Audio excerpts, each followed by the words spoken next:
Alright, Galaxy has got some major support in the most recent box. It is really good. They're actually a meta deck now. They got second place in a meta weekly tournament a couple days ago. They've been getting tops in tournaments all across in the last couple days.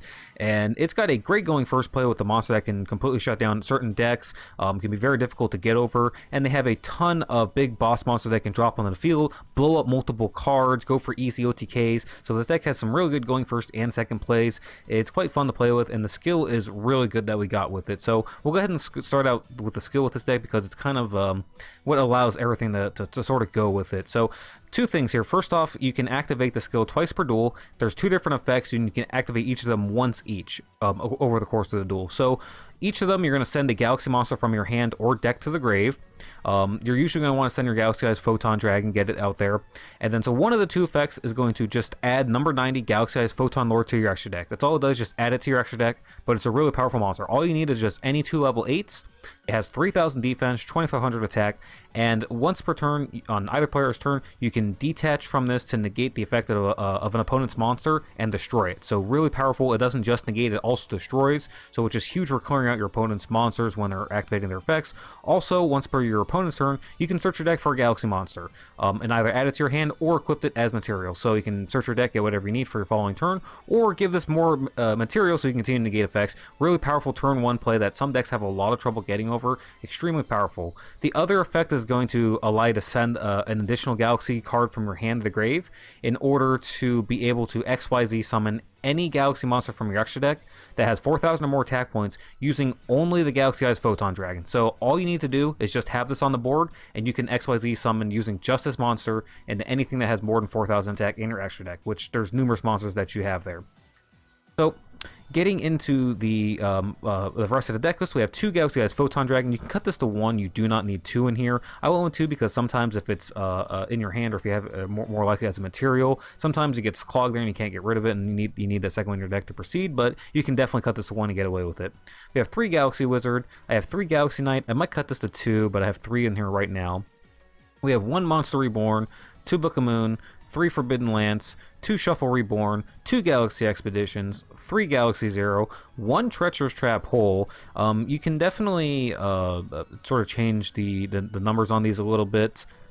Going into the extra deck, we have 2 Galaxy-Eyes Full Armor Photon Dragon, we have 2 Galaxy-Eyes Cypher Dragon, 1 Heretic Sun Dragon, 1 Galaxy-Eyes Cypher Blade Dragon, and then 1 number 68 Sanafon the Sky Prison. So what is our strategy of the deck? What are we trying to do? So if you go first turn 1, you're generally going to be trying to just summon this boss monster, the Galaxy-Eyes Photon Lore, to the field, and then protect it with Book of Moon, Forbidden Lance, whatever else you can set up behind it, right? Again, being able to just negate an opponent's monster and destroy it is extremely powerful. Having 3,000 defense is also difficult for a lot of decks to get over, and then if we're able to back it up with a Book of Moon or a Lance or whatever to stop their book, to prevent their monster being able to do anything, usually that's going to be able to stop a lot of different decks. Going second, you need to, again, you're going to try to summon your big boss monster, try to blow up their board. Galaxy-Eyes Cypher Dragon, we're not going to usually use the effect too often in this deck. Usually you're just going to use this as a stepping stone, so you need to get 2 level 8s on the board. And again, there's a number of ways to do that in here. Galaxy Wizard's effect lets it turn itself into a level 8. You can use Galaxy Expedition to summon another one from your deck. Of course, our skill is going to let us very easily dump the Photon Dragon into the graveyard so that we can bring it back with either Monster Reborn, or Galaxy Zero, or Shuffle Reborn. This is a really cool card. If you have nothing on your board, no monsters on your field, you can special summon a monster from your graveyard. Whenever this card is in the graveyard itself, it has a secondary effect too, where you can banish it from the grave, send something on your field to the graveyard, draw a card from your deck. So just give you a little bit of ability to dig through your deck to get through the cards you really need to be able to finish off your opponent. So nonetheless, though, like I said, turn 1 you want to branch your effect negating monster. Turn 2, you're going to be trying to get into a rank 8. Try to get into usually your Cypher Dragon here, because then once you do, you can XYZ immediately into the Galaxy Full Arm Photon Dragon. This is going to let you destroy a face-up card on the field. Then you can XYZ summon again straight into the Galaxy-Eyes Cypher Blade Dragon, and then detach to destroy another card on the board. You can any 2 level 8 to allow you to make this. You can jump in full time, blow up 1 card, jump into this, blow up another card, 2 pops, and then if this is on your board still, it actually floats. So if this gets destroyed by battle or by card effect, you will be able to summon the Galaxy-Eyes Cypher Dragon back from your graveyard to the field. So get another 3,000 attack point monster free back onto the board. It can be really difficult for certain decks to get over that. So real powerful combos there, and again, we have multiple ways to get into it.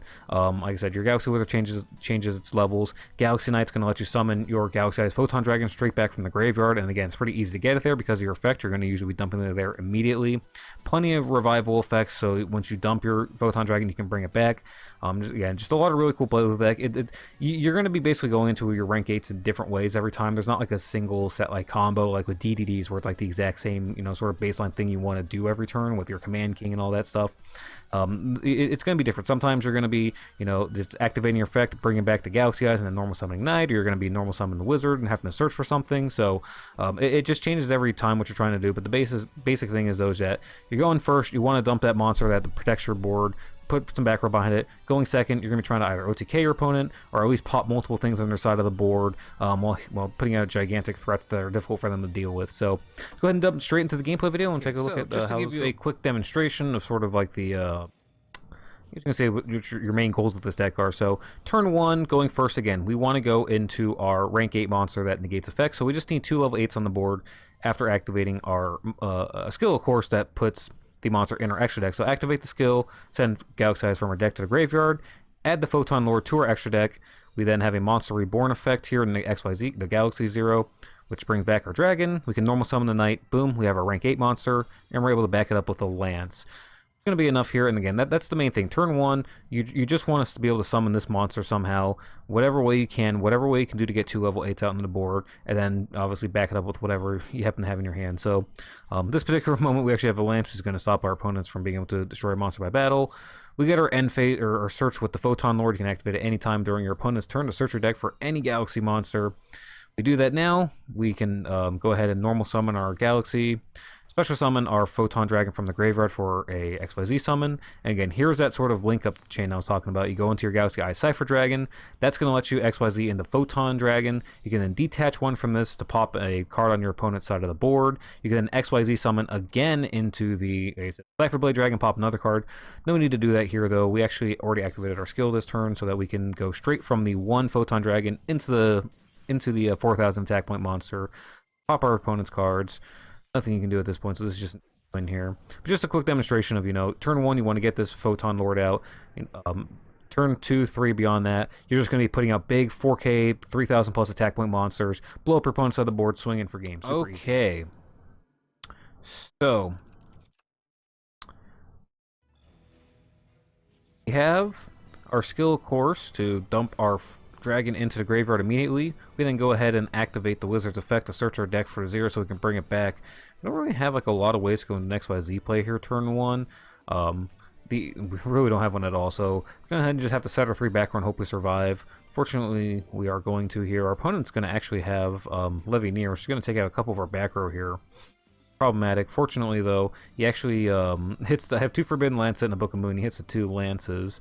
Which gives us our Book of Moon still on the field to be able to protect ourselves. Take the 16 from the Wyvern. We're down in card advantage at this point, but we do have something. So we'll go ahead and go for the Galaxy 0, bring back the Galaxy-sized Photon Dragon. We can then normal summon the Galaxy Knight because we have a level 5 or higher on the board. We then are able to go for our XYZ summon into the Cypher Dragon, and this is where we get that that rank up chain going. We go into the Cypher Dragon. Now we're going to go into the full arm Photon Dragon. This is going to let us destroy a card on the field, get rid of the Levy Near. Then we're going to be able to go into the Cypher Blade Dragon, pop another card on the field, get rid of the back row. It is that little Call the Haunted effect thing that Thunder Dragons have. Super annoying.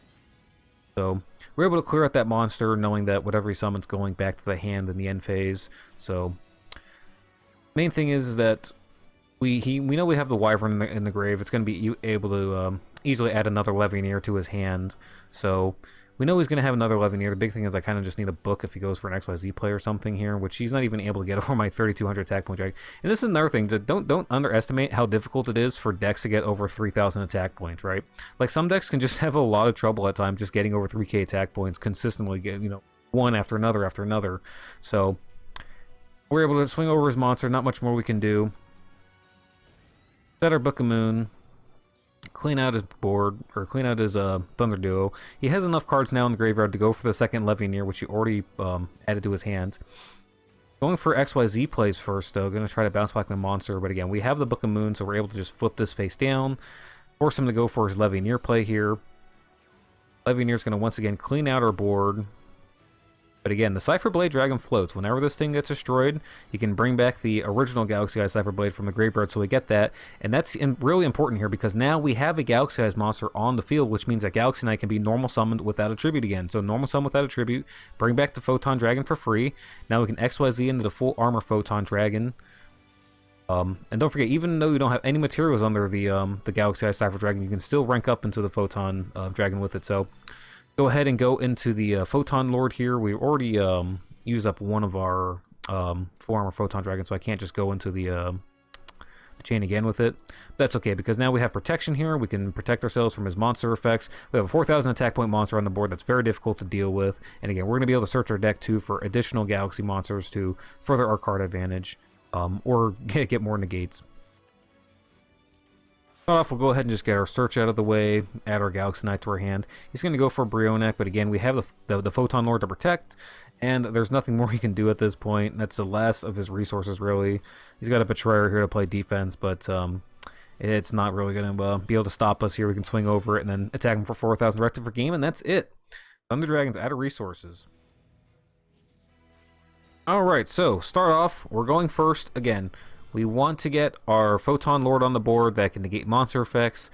So first thing first, activate our skill, put it in our extra deck, put a Photon Dragon in our graveyard from the deck.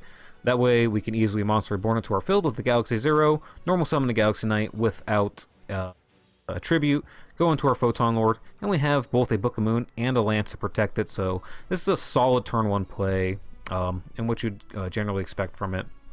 The best you can expect from this deck, just about. So our opponent is playing with Gaia, and we can't do anything about the Galloping Gaia, but we can do something about the monster effects that he's activating now. Now, I could have waited for him to go ahead and summon the dragon to the board and then activate the dragon effect to fusion summon, and that would have let me clear out the Gaia next turn, destroy up a battle, prevent him from having another monster in his hand to search. But I decided to just go ahead and do it now on the Gaia, prevent him from getting those monsters in the graveyard so that he can't go into a BLS. I'm basically just worried about him going into Blackluster Soldier or Dragon's Mirror at this point, which I do have answers to, but still, I'd rather just prevent him being able to go into it in general. So summon a monster, summon a Galaxy Knight, trying to go for the free Photon Dragon, but he has the Torrential Tribute, so we have a Lance, which is going to protect our Photon Lord, but notice that the Galaxy Knight effect does not activate if it gets destroyed like that. Like, in order for you to be able to summon the Galaxy Eyes monster from your graveyard when you normal summon the Galaxy Knight, this has to stay on the board, because it's the attack reduction has to go through. This thing has to lose 1,000 attack points, then you can bring back a monster from your graveyard. So the effect there doesn't go through since it was destroyed by the Treacherous Trap Hole. So it's just something to remember. It's not going to work like some other effects where you can bring it back even though it gets the effect will be negated. So again, our opponent's turn, he can just go into the Galloping Gaia play. He can search his deck, but we again have another negate with the Photon Lord, so we'll go ahead and do that. We'll negate with it, and we'll get another search with the Photon Lord, but instead of adding the card to hand, I decided to go ahead and attach it to my monster, or that way we have more material here, so we can continue to negate our opponent's monster effect, and we already have a Galaxy Knight in hand. So summon the Galaxy Knight, bring back the dragon for free. He doesn't have another trap card to interrupt this time, so we're able to bring back the dragon from our graveyard. And then we're able to go into the play, the chain that we talked about, go into the Cypher Dragon, rank up. This time we're going to go straight into the Cypher Blade Dragon. Blade's going to allow me to pop the back row, which is what I was really worried about. And then, boom, boom, swing for game. Our opponent doesn't have a hand trap. Easy wins. Okay, we had to get another game here where we were going first. So again, main thing is we want to go for the Photon Lord, activate the effect, put it in our extra deck, use that to send the Photon Dragon straight from the deck to the graveyard, use a Monster Reborn effect of some kind to bring it back to the board, summon the Galaxy Knight, go for the rank 8 play, set the Book of Moon, give us some protection. Our opponent activates Light Barrier, so I assume it's probably Metalfoes at this point. Summons Rescue Rabbit, we have the Book of Moon to shut that down. That way I can try to keep the Photon Lord for any of his monster effects that he's going to try to go for, which he does in fact go for here. He goes for the Myth. Myth allows him to pop a card on the field, but we're going to negate with the Photon Lord, and again, Photon Lord destroys, so it removes the threat from the board in addition to negating the effect. We will get the summon from grave, but we're not too worried about that at this point. We have our Galaxy Knight in hand now that we can summon, bring back our dragon from the graveyard for free. Go into another XYZ play. Again, we got to do our little rank up our little rank up chain here. We go into the Cypher Dragon, XYZ summon into the full armor Photon Dragon. This is going to let us pop his face up monster on the field. XYZ summon again, this time into the Galaxy Eye Cypher Blade Dragon. This will let us pop the face down card on the side of the field. It's all cleaned out. Activate the Monster Reborn. Bring back the the Galaxy Eyes Dragon. Nothing you can do about this. More than enough damage to win the game. Easy win. I think this one was a loss, actually. So, yeah, this was the Burning Abyss match. So, BA found this to be a little bit tough. They they obviously got new support in the same box as well with the Beatrice. They can also sort of out-resource you in a long game as well. So, if you're not able to OTK them or punch through, that can definitely be problematic. And having Beatrice now to be able to dump like things like Farfa straight from your deck to graveyard as well as the Alec can definitely be very difficult. So, turn 1, he's got a couple back rows set up with a Dante and a Farfa. We're going to go ahead and activate our skill, ditching from our hand, to be able to easily XYZ summon using our Galaxy monster. Summon this, go ahead and search our deck for our Galaxy Zero. That way we can bring back the Photon Dragon straight from our graveyard and XYZ summon into the full armor Photon Dragon right away. He's going to go ahead and activate Ballista Squad, going for it. We have a Lance to protect, though, so Lance protect our monster. He will get the effect, though, of the Dante, and I don't want to blow up and pop his Farfa at this point now, because if you do pop the Farfa, like, he's just going to banish my monster and, like, do anything the rest of the turn. So, fortunately, though, he brings back the Dante with the Seer. So we're able to pop the Dante, XYZ summon off again into the Cypher Blade Dragon. This time we can go ahead and pop face down monsters on the field, or cards on the field too. So get rid of his last back row. Now we can clean out the Farfa, no problem. Our monster just comes back and everything on his board is removed. So we managed to clear out the board here, but again, he's got a full hand of resources because Burning Abyss is, well, that's just what they do. So he's able to very easily go for a another Dante XYZ play, this time going to the Beatrice. He summons the Farfa. Farfa able to banish my monster. Mind of the Plana to get rid of it for good. And that's big because we're no longer going to get the float effect of any kind of way. So if we're able to put a Cypher Dragon in, we can't get the float now. We didn't have one to begin, or at this point in time, but it's still one of those things that you got to think about. So he has the Beatrice. He's able to send the Farfa away and get rid of the Galaxy Wizard off the board, which is unfortunate because we needed the Galaxy Wizard's effect of tribute to be able to get a revival card out of our graveyard. And without that, we have nothing left to protect ourselves at this point in time. Because remember, Galaxy Knight needs a monster on the board to be able to normal summon. So nothing else we can do here. That can definitely be it's definitely one of those things where sometimes, especially if you're going second, your opponent has the disruption and you don't have the lances and everything to protect yourself. We did have one lance this game, but or anytime you're not going to be able to OTK them like that and they can just come back, decks like Burning Abyss and others can very easily out-resource you. It can be very difficult to win against those. Anyways, that's all the videos, or all the game replays I had for this video. So thank you guys for watching. Please like and subscribe. It does help with the channel. Thanks so much and have a wonderful rest of the day.